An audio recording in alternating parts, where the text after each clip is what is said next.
about that. All right, drink my water. Real right quick. A little thirsty. Gotta hydrate. Got to. Coach, if you want to make some opening remarks. Yes. First of all, my thoughts and prayers go out to Virginia, that whole community, everybody was affected by the tragedy. Wow, my heart hurts. Got an opportunity to meet Coach Elliott. My time that I spent at IMG, what a stand-up guy. So I hurt for them and those families. So Auburn family definitely be having them in our prayers. I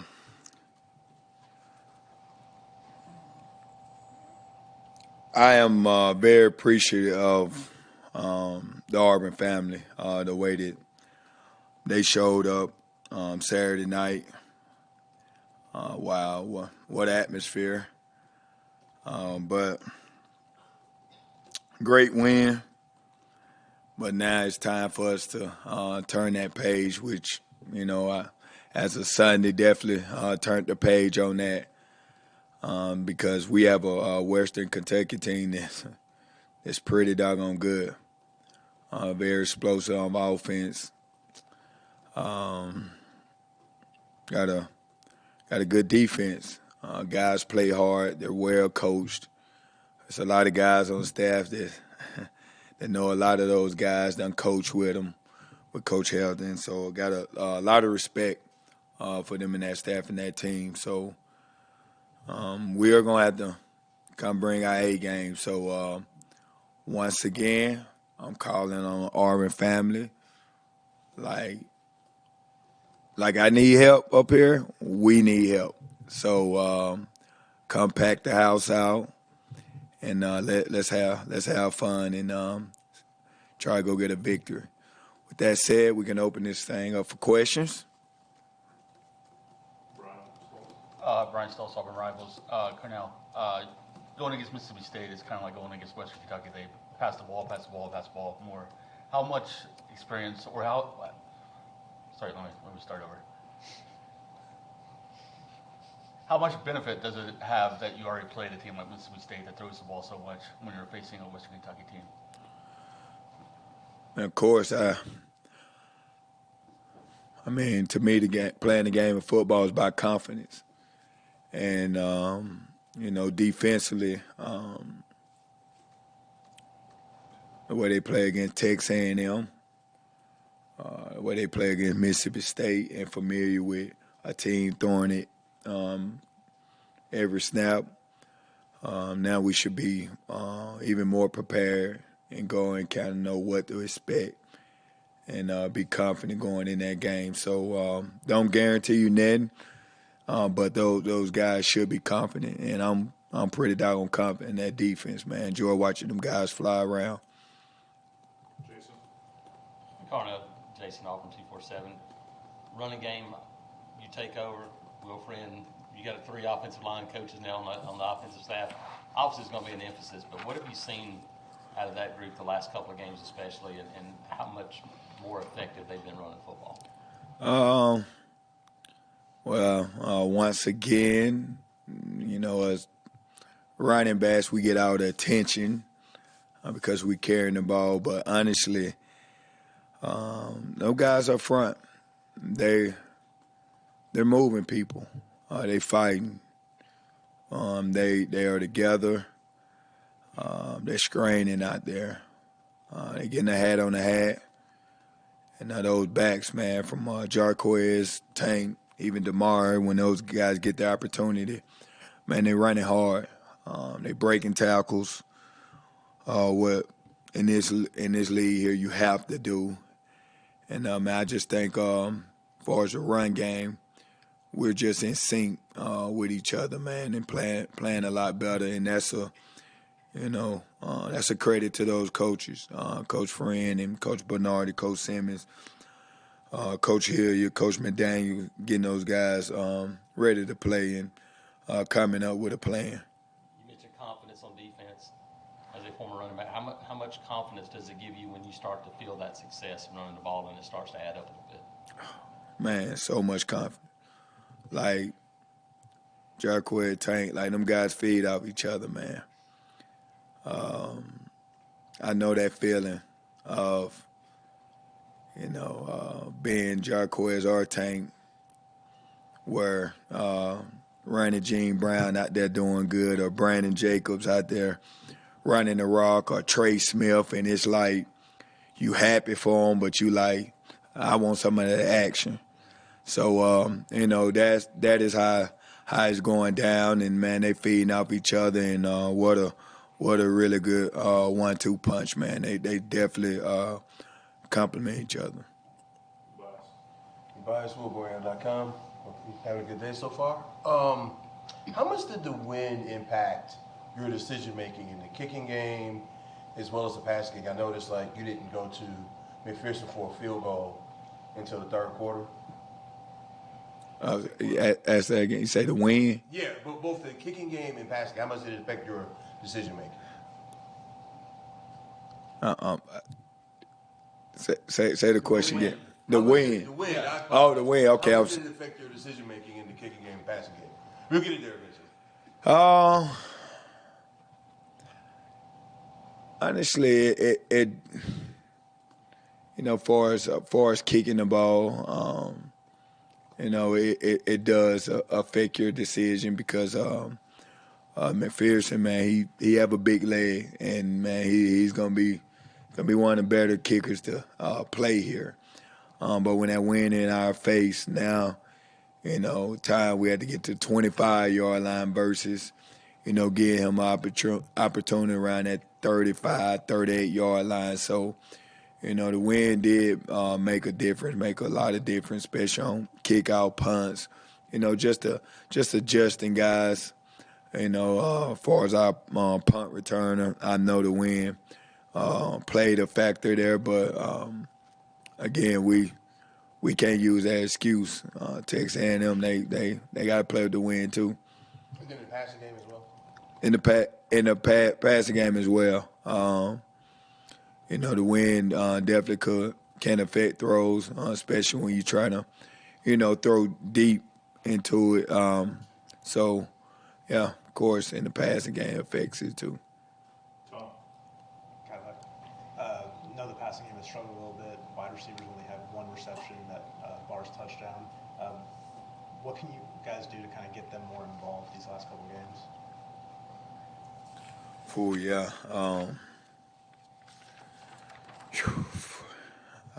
Yes, we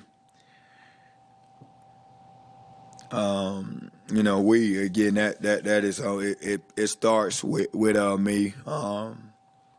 Some way, somehow we got to put those guys in better position. But we also got to make those throws whenever they're there and take advantage of the looks. But collectively, myself, Coach Friend, Coach Hilliard, and Coach Hartline, we have to be better. And of course, I don't let them know that, but also we have to also make plays out there too. So. Mark? Yeah, Carnell, looked like you guys had a good tackling night. Is that what you saw from the coaches' film when you graded things? And also, were there any players on offense and defense who really stood out when you graded the film? Yes, sir. Effort on defense. I played running back, but my heart was always kind of on defensively in high school. Love to strike people. And, just understand that concept of getting to the football, 11 guys playing together, relentless finish, hitting, striking people. Like that creates so much momentum, like creates confidence. And, Kobe Wooden, man, what an outstanding game he had. I mean, the sack fumble was huge that kind of sealed the game there for us. And then I think, guys in that secondary, man, they played lights out. I think up until that 80-yard drive there that was going to Fort, they had 135 yards. Like, in the SEC, I mean, I know they've been struggling on offense, but to have 135 yards and finish the game with 215 yards, I mean, that's total team effort there for us defensively. Guys buying in, guys serving, guys in the right place, winning the pre-snap and studying the keys. So that was excellent to see. And what was your second question? It looked like there was hardly any missed tackles in that game, especially compared to some of the earlier games. One of the players mentioned there was 11 missed tackles the previous game and been 22 the one before that. So I was just wondering if you knew how many missed tackles there were. I didn't see a whole lot. No, I don't have good. I don't have the exact number missed tackle we had, but from me watching, I didn't see very many. And if it was guys coming. They a lot of help there. So then offensively, I think you who stood out there. Of course, I think offensive line. In the run game, they did a lot of good things. We still got to show up. The pass protection. We have to get better in that aspect. But I thought both backs ran hard. Robbie, of course, he's gone. That kid a fighter. He's gonna play hard. He's a competitor. Just gotta continue to settle him down, and he harness that energy that he have there. But I thought we did a lot of good things on offense though, but we got to get better in the red zone. I think we kept the ball for 36 minutes there, which is huge, 270 yards. And whenever we can add and get some,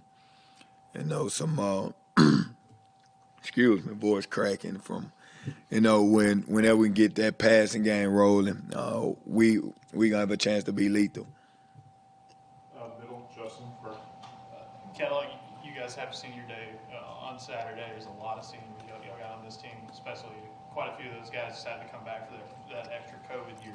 What can you say about that class and just kind of those guys continuing to fight even though this season's been so difficult? Y'all been through so much as a team. Wow. Well, I mean, we're just talking about like this year what those seniors have been through with the coaching change, with everything that happened, the off season. But I mean, you have to take it back even farther. I mean, they have been through 2 coaching changes. I mean, coordinators, position coaches, and then not to even mention COVID. I mean, wow.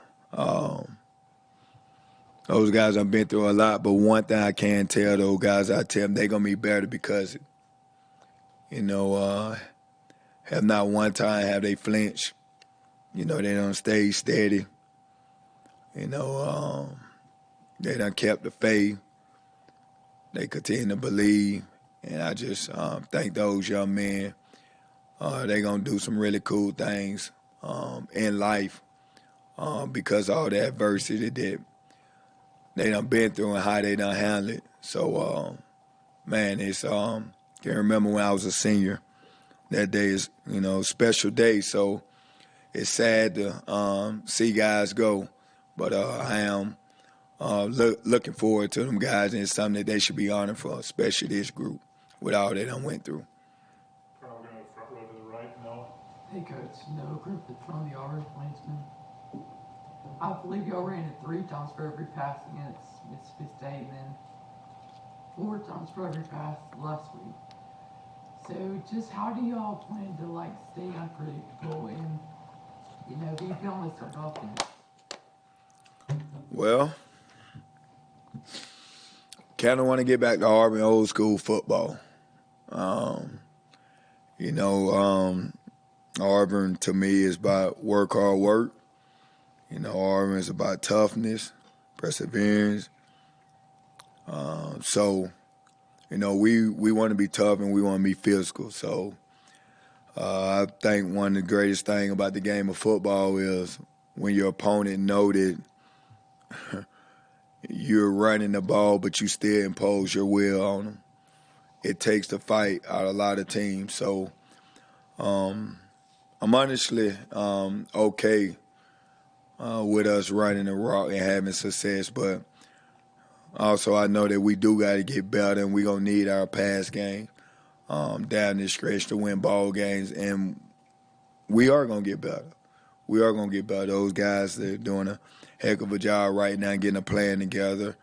Robbie's going to get right. Receivers going to get right. It's not all on them. We got to put them in better position, and when their numbers are called, they got to make plays.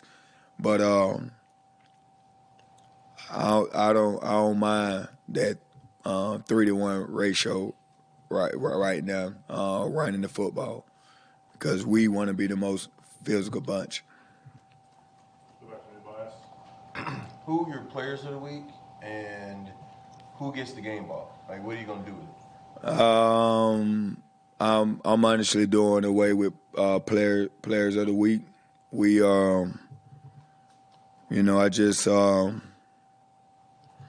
honestly think with NIL and everything that's going on, the game is so individualized right now, where I'm going to recognize the defense and mention guys who played good. Congratulations to Kobe Woon for getting defensive player of the week there. So I will recognize him before as players of the game, things like that. I just want to keep it this unity, keep in this team aspects, man. And then just with the game ball thing, are you keeping it? You giving it to anybody or Game ball? Yeah. No, that game ball. No, that game ball. I'm keeping that one now. Yeah, I'm not. It's crazy because I usually, when I was a player and my career, I honestly never kept any of my trophies, my Rookie of the Year stuff. Like, I gave it all to my mom or my daddy. Never kept anything. I just, hey, you guys can have it. And really, honestly, I'm very appreciative it didn't put too much value on individual things, to be honest with you. But, now that I got kids and a family, that kind of changed because my boys, they definitely think those things are really cool. So, to keep a game ball and have it down in the basement and let the boys see that this was their first Tiger walk that they walked in. This was their first game where they, daddy won. I think I'm gonna keep this one. Anything else for Carnell? Got a couple more. On that note, what was your favorite moment from Saturday? Wow. That is a loaded, great question. Ooh. Honestly, my favorite moment was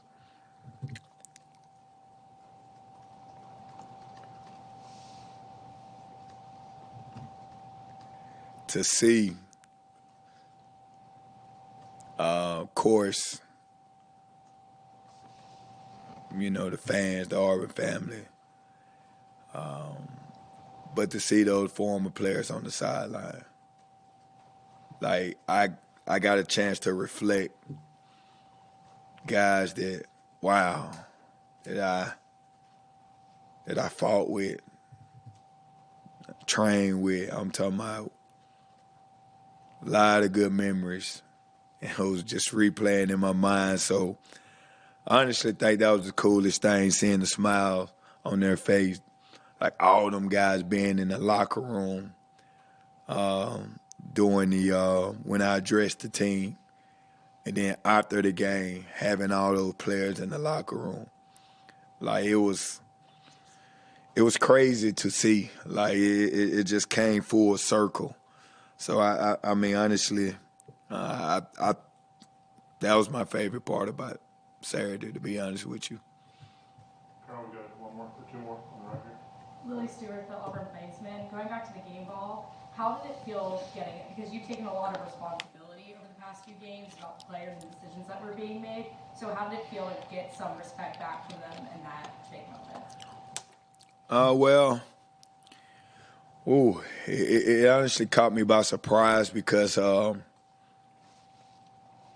mean, I did the speech. You know, we were bringing up, we danced, so to have the captain, D Hall, you know, to have O and them guys come up and present me with the game ball.